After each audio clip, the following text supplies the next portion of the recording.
Hey everyone, it's Live47 here. I saw recently that Wargaming has been posting up about asking for more content creators for this game, and to help out the fledgling creators, I thought it would be a great time to upload a video like this and go over all of what I do, all of my tips and tricks that I would suggest for newer creators to do, tell you how exactly I do it. Now remember, this is your channel, okay? You do you. I'm just offering my advice. You're going to change things up a little bit and make sure it works for you. And however your channel works for you is what is going to be successful, because you got to make it fun, because we're in a CC for a World of Warships Blitz. We're not for Call of Duty or Warframe or Destiny or anything like that. We're not making the big bucks here. We're just having fun.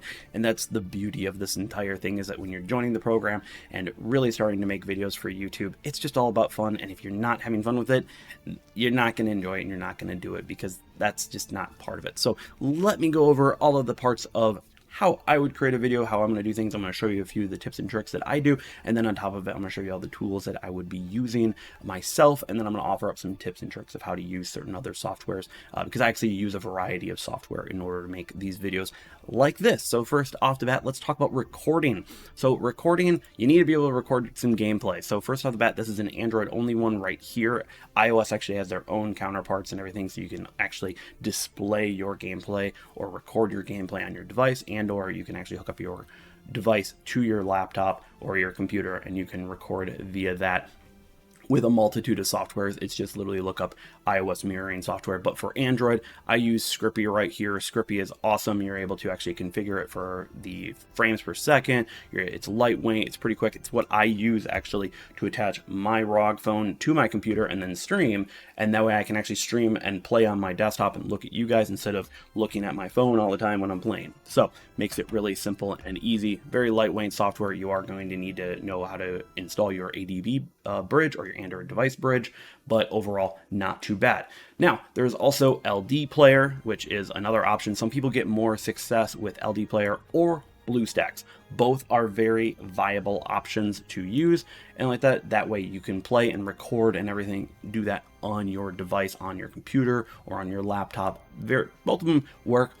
They both just have some slight hiccups here and there. I know Bob uses BlueStacks, so I would definitely go over to him for that information, and go over to Hiromi, because I believe Hiromi uses LD Player on his side of things. So just try to figure out what you need to use in order to mirror or record and such. And sometimes you just record on your device, and then you can record with a microphone and like that, how I'm doing right now on my computer, and then you can line up the audio there within your editing software. Which, speaking of recording all of this and recording all of the voice and everything, you have Streamlabs. This is what I have right here. You could also use OBS as well. I use Streamlabs because it does both, which is perfect. So as you can see, I'm just recording. It's got my voice on there. If you're wanting a better voice time, one of the best things I would do is, if you have a NVIDIA graphics card, use NVIDIA Broadcast, as it will definitely help assist your voice. I can literally be clicking, I can be doing other stuff, and it really dampens that sound around there, so that basically you're only hearing your voice in your recordings. You're not hearing your friend typing in the room or your wife, talking off in the distance. It really does help out lower everything there. Now, when you are recording, there's two different ways that I would highly suggest you do it. A, you can start and stop your recording often, so you can do little bit of snippets here and there. I used to do that fairly often. Now, as I've gotten more proficient in the editing bay type of idea, I find that it's better to just basically stop for a few seconds. And like that, I'm totally gonna be messing with editing Sly right there, but stop for a few seconds, recalibrate, start back up at a previous point, and then you can clip these items together in order to make a cohesive element or a cohesive video and segment. And sometimes it's literally just going back a few minutes and having to redo everything. It sucks, but I would highly suggest that you just record and learn how to edit in the editing bay a little bit easier, because clipping stuff up is a lot easier to talk about. Which, speaking of editing, let's go into the editing bay right here. So the first kind of editing software I would suggest for everyone is Shotcut. Shotcut is incredibly simple. And the reason it's incredibly simple is that it's very much of an attribute focused idea. So basically each clip, you have elements or filters you can put on, and those filters tell the video how to kind of react. Whereas in Davinci Resolve, it's a little bit more of, you kind of have to know all of the editing bay type of ideas, and then you don't necessarily apply it to said video or said lane all the time. Sometimes you can apply it to multiple videos, multiple things, multiple time frames. It's a lot more complicated. Shotcut, I find, is very simple. But as you can see here, I've got a simple video here that I recorded, this Belfast MVP.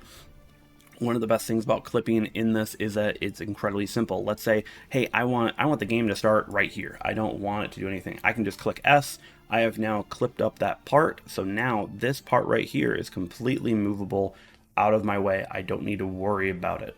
That's just with the S one. And then if I want to, I can delete it with backspace, and then I can move this entire bit forward. So now the video starts just from that point that I want, or I can basically look at things and go, hey, I really don't want this instead, and I just want to just start the game off. I can just quickly remove that with just keyboard shortcuts, or you can remove with backspace and everything. Now, as you can see, I have V1 and V2 here. This is 2 lanes or 2 video styles. I can also just add one with Control I, and then I can add a audio one with Control U. So that way you can put your audio in the background if you want to play music. With music on YouTube specifically, I would say that if you are wanting to put copyright music and you are below 1,000 subscribers, do it. Don't worry about copyright claims. And you will get occasionally copyright claims that say, hey, you're demonetized, you're not allowed in Russia or Belarus or something like that because of Sony Entertainment Media or Sony Media Entertainment, whatever it is. I don't know. But you get the gist. Don't worry about copyright claims. Copyright claims happen all the time. And once again, we are not making money in this one, so have fun, do the copyright music. It really doesn't change too much in terms of what gets offered to people out there. I will say if you use non-copyright music, which you can get from various different sources, though I will say that there is currently a lot of places buying up non-copyright music, so literally it's a landmine, or it's a minefield. You don't know what's going to happen. So in general, just find the music that you enjoy to it and put it up there. Don't worry about copyright claims, copyright strikes. That is where the problem is, and that typically is going to be something of basically re-uploading a video of, per se, like Spaceballs. I recently got a copyright claim on that. I didn't get a strike, I got a claim. That's fine. I don't care about it. Worth it for the memes. That's what I say, is have some fun here. But as you can see here, this is just a simple game that I had in the Belfast, and if I wanted to add music, I can just simply go over to some stream music that I have right here, and I can just quickly add this right in here, and boom, now I have music in the background. It might be too loud, but Shotcut's really easy. You just go over here, simply go to filters, gain volume, decrease it, and then you can listen to it and see exactly how it sounds. You obviously won't be hearing it because I've turned off the desktop volume, just in case someone pings me on Discord. I don't want it in the background of the video. But that's the general idea. That's very simple. Learn the simple editing bay tricks. Those are really the ones that I would use, and I use Shotcut specifically for cropping and clipping of videos. Specifically, it's very simple, very lightweight, super easy to learn, especially with the filters just really being very, okay, cool, I want to crop the source, which allows you to, kind of shrink the stuff down, size position, you just size position everything. Makes it very easy, and you can get a little bit more, advanced if you want. But Shotcut does have a chance of crashing, so save often on this one. My next one that I would suggest is the wonderful Davinci Resolve. I use Davinci Resolve, and as you can see here, I've got everything here. It is a little bit more complicated.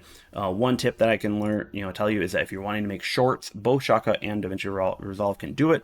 But I will say, if you are in Davinci Resolve, this is one thing I learned. As you can see here, there's some clips here. Oh, wrong button.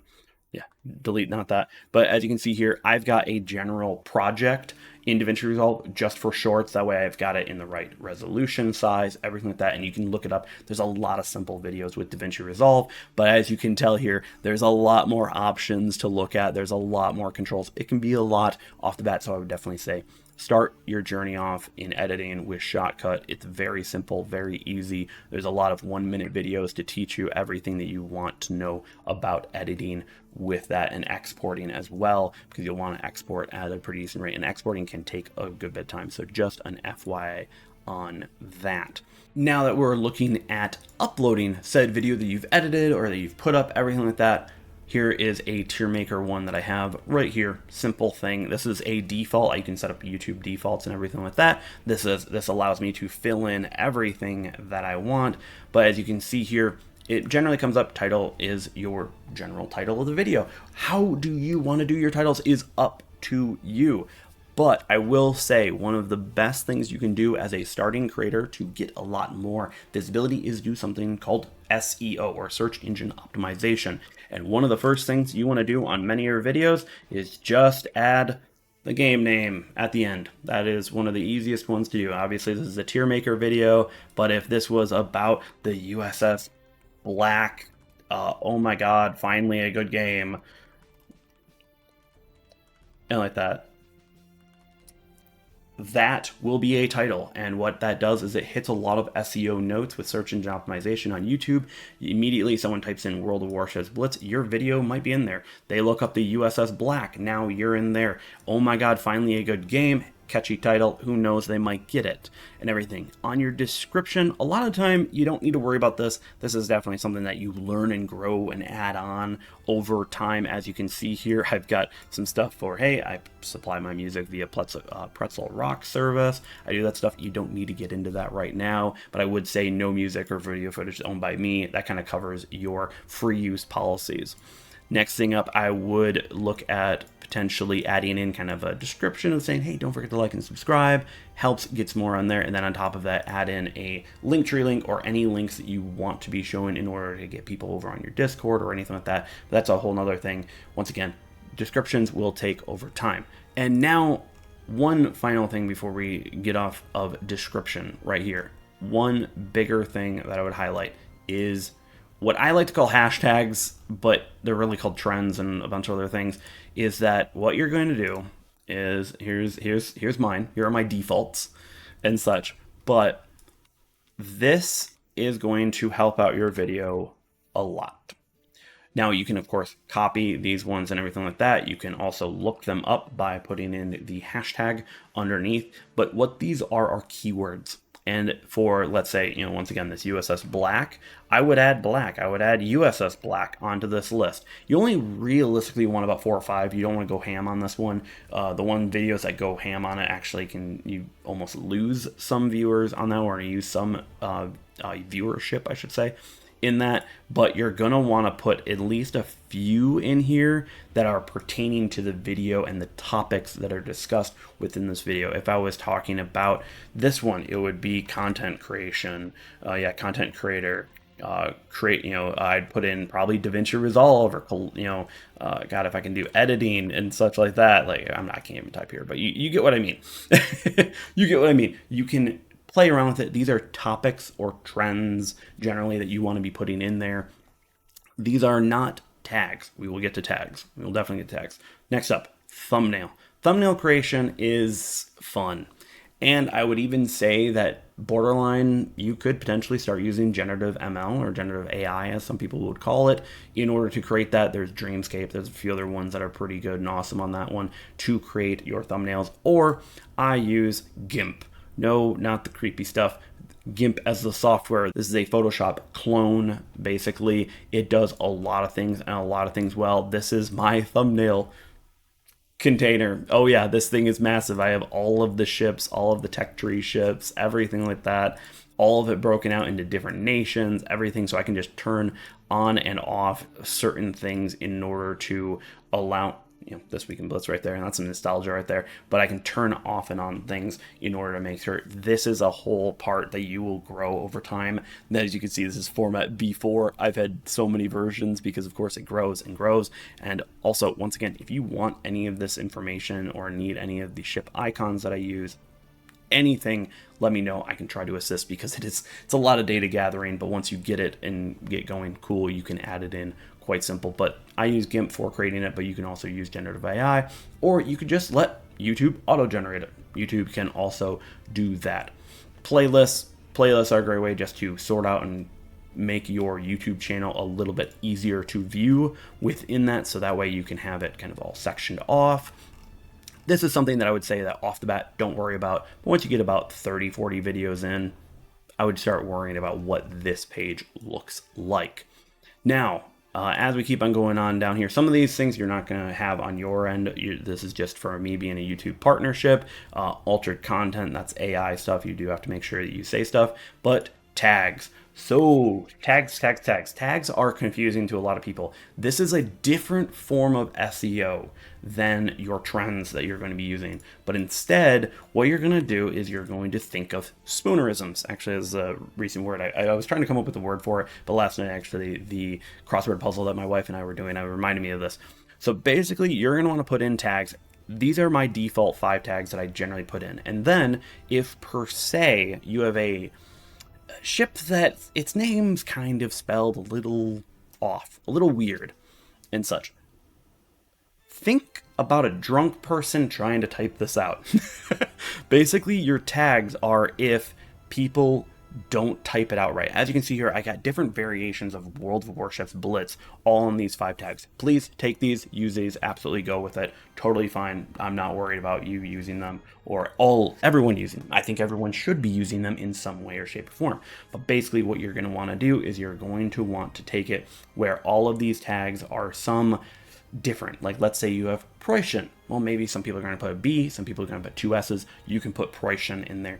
Either way, in order to make sure that if someone types it out, YouTube goes, hey, this video also has these tags that are saying it could be spelled a different way. That will help out your video get found within YouTube search. That is key and critical to that. Next up, we got some licensing stuff. You'll generally want to keep that, and then you'll want to add your game.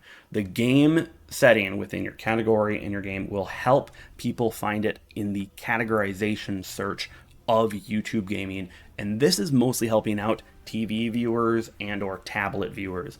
Most people are generally going to be finding places via YouTube search, not via the categorization search. That's, I definitely say, is more of a Twitch thing, but still add in your game on top of that. And then, of course, you can do some comment moderation and everything.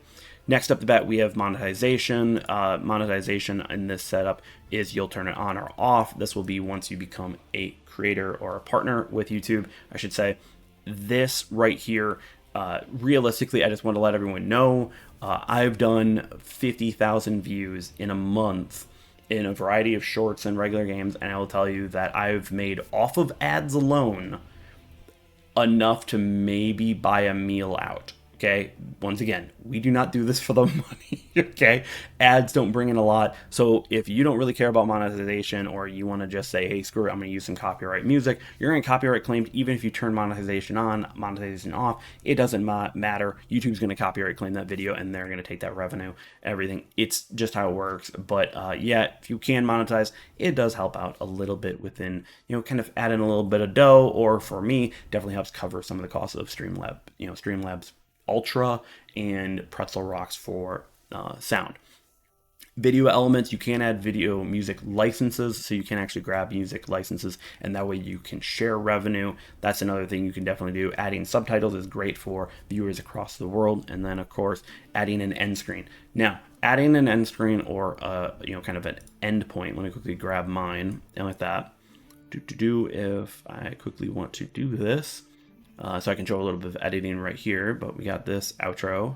I really didn't rename it. But we've got the outro. I would highly suggest having some sort of outro that is at least 10 seconds long, so that then when you are uploading a video, you can basically set up a default template and add it in from another video. So you set it up once, it just grabs it from your old videos. So you can always have, your channel showing, hey, maybe you should want to subscribe. Here's another video, everything like that. That allows you to really engage in your audience and keep people watching your videos in order to stay going.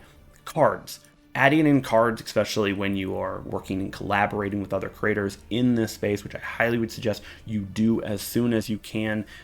Collaborations is how you grow, really, so highly would suggest on that one. You can add in cards that will pop up in the top right corner and allow users to go to the other person's channel, check out other videos that you're talking about in an easy fashion. Mobile also offers that, but it can be a variety of things, playlist links. Cards are, I rarely use them. I probably should use them more, but at the same time, they're there for you. And then next, you are uploading, sorry, this is checks, but that's just letting you know whether or not they have an issue with your video or not. When you are saving and publishing, if you are not ready for this video to go out, you're just like, hey, I want to upload it, you can keep it unlisted. that's fine. You can just put it right there, or you can put it private. That way only you and whoever chooses. You can do members only once you become a partner, so people will become your members, everything like that. And then you go public. Public means instant. That's it right there. What I'd highly suggest is have a schedule. Schedule your videos out. So one of the first things I would say as a creator to learn this is absolutely have a consistent schedule of videos coming out. Do not upload once on Monday, once on Thursday. Oh, now I'm going to upload on Tuesday. No, always be like, hey, you know, I'm going to put up a video once a week on Tuesday and such. The reason why I say that is consistency starts to get users to go, hey, cool, it's Tuesday, video's coming out. Awesome, I want to watch a video from this creator, sweet, that video is going to be coming out. It creates a consistent schedule, and what that allows YouTube to do is now market to your consistent audience. If you can work with the algorithm and schedule stuff, they'll start doing a lot more work behind the scene and going, hey, this person's uploading consistently. What I can then do is then advertise to your audience specific things, and allows them to be a lot better at advertising to that. Of course, this gets more and more of a thing once you get bigger, but realistically off the bat, it's consistency. And also it helps you create a workload of this in order to make sure that you don't overwork yourself sometimes, and then you have no videos for a month or something like that. Highly would suggest keep a consistency. Even if you go, hey, I got this video ready, I want to put it out, maybe wait. I would highly suggest consistency is key on how everything works. And then premieres are another thing. You can set up premieres, you can set up styles of it all and everything of, hey, I want to watch with my viewers this video that is coming out. You can do that. It really depends on your audience and when you actually put things out and put your videos out. Maybe it would be fun, maybe it's not.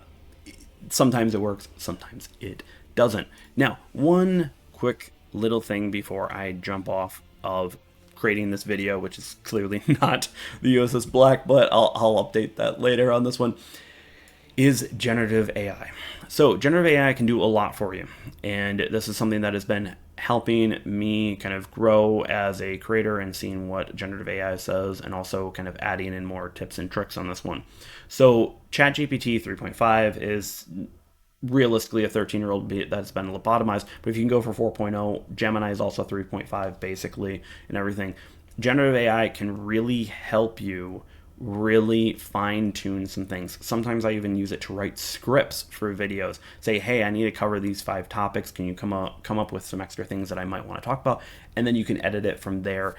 Do not shy away from using this. It is an important tool that is helping speed things up. There's other AI tools that you definitely can use that will also assist you in creating thumbnails, adding in certain snippets, stuff like that. It can do a lot. You can ask a lot of it.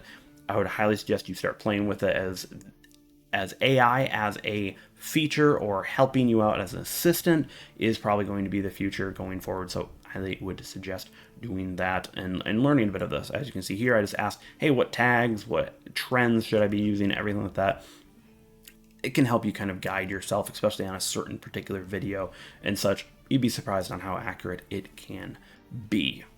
And finally, we have Discord and the many ways of earning and like that. Yep, we're going to be talking about a little bit of earning because I think you should do it early and often. But first up, let's talk about visibility. You've now uploaded your video. You've got everything set up.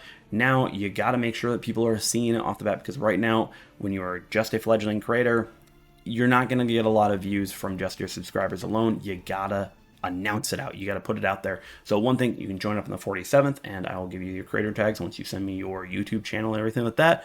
Upload a few videos. You'll be putting them in here. You'll be seeing that, yep, we've got a bunch of different creators there, but then start finding all of the different fleet Discords as well, and join up and ask for their permission to be able to post up your videos there. As you can see, I'm on plenty, and I still post them pretty often to many of these in order to get visibility. That's key and critical in order to getting your voice out there and your starting videos out there for so many to be able to see your content and then subscribe to you to grow your base. And also what this does is also allow you to find other creators that are also doing the exact same thing so that you can collab, because once again, collaboration is key. One thing that I would highly tell everyone that is becoming a creator for Blitz is do not think of this as a competition.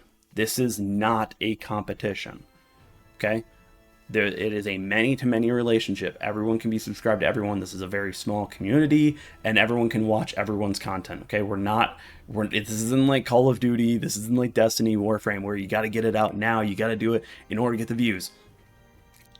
I will tell you that some videos literally get maybe 10% less views, even if it's a few days old, because people want to see your content, your ideas, your thoughts. And once again, they can watch multiple creators. So collaboration is key. Please collaborate with multiple different creators. Even let me know if you want to collaborate with me as well. I'm totally up for doing that. It's just a fun time. Podcasts are great, and also easy content. Very easy content to do. But yeah, get your word out, get your voice out, get everything out in order to get people subscribing to you, seeing your content. And then as that grows and everything, you'll be growing where you place it and how many times you're going to actually have to post it out. And now on to earnings. So earnings, I always say monetize early, monetize often. This is my Patreon page. I upload early access reviews. PB does, member only streams, and Boblin does a few other things. Like, you got to figure out how you want to monetize your channel.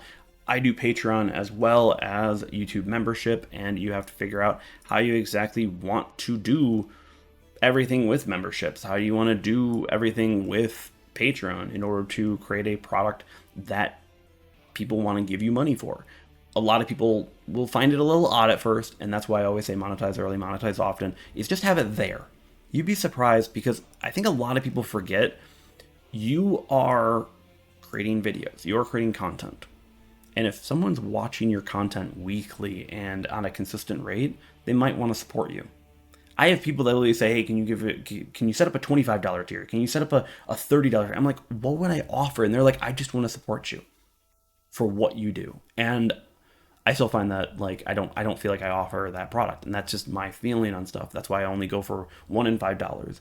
But I would highly suggest early on, create a Patreon. You'd be surprised how many people want to support you in your endeavor. And I was completely flabbergasted when I got my first Patreon member. I was like, wait, really? Like, you're gonna give me money? All I am is this idiot on YouTube making videos. And you forget that you are a person taking time. I am right here making a video before work, taking an hour of my time in order to do this. And you forget about how much effort that is. I'm going to take another 20 minutes probably editing this video up and clipping it up and cutting it up, making a thumbnail. It takes time. And the beauty of a community, they can help support you with that. For me, I'm lucky to have such an amazing community, and World of Warships Blitz is such an accepting community as well. They can have some problems, but they're also very accepting and very loving and very supportive. They allow me to be able to purchase Streamlabs Ultra in order to make sure I can stream on multiple areas. I can have extra bots and widgets and everything like that in order to help manage how crazy stream can be. It allows me to have a music service that doesn't knock me every single time I stream.